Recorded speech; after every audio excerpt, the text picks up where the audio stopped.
Что решили, скажите?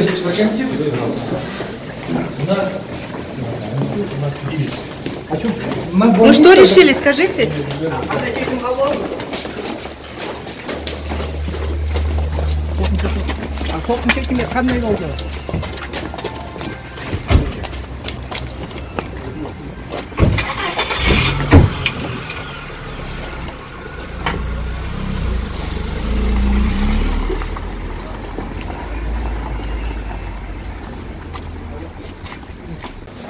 Сейчас, Добро. Скажите, пожалуйста, что решили? Суд принял решение изменить меру пресечения, подписку о невыезде на заключение под стражу до 28 июня этого года, соответственно. А в связи с тем вот решили изменить. То есть заключили под стражу или под подписку о Оснований для невыезде? изменения меры пресечения у суда не было. Это я вам откровенно, ответственно заявляю. Почему? Потому что основанием послужил рапорт сотрудника или одного из руководителей управления ГКНБ.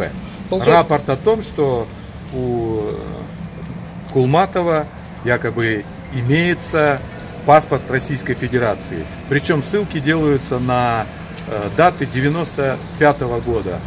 Ну и, соответственно, там разбирательства, которые проводились еще в 2010 году по этому поводу.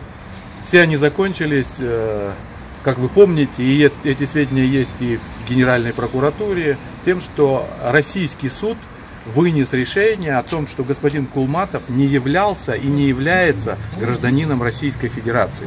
И вот это послужило основанием для изменения меры пресечения. Органы следствия считают, что господин Кулматов вследствие этого может покинуть территорию Кыргызской республики. Для меня, как юриста, это совершенно непонятно. И непонятно еще то, что закон у нас предусматривает основания, исключительно два основания, которые предусмотрены в Уголовно-процессуальном кодексе для изменения меры пресечения. Первое – это есть новое обвинение. Нового обвинения господину Кулматову не было предъявлено. А второе – это нарушение обязательств, связанных с подпиской о невыезде, то есть предыдущей меры пресечения.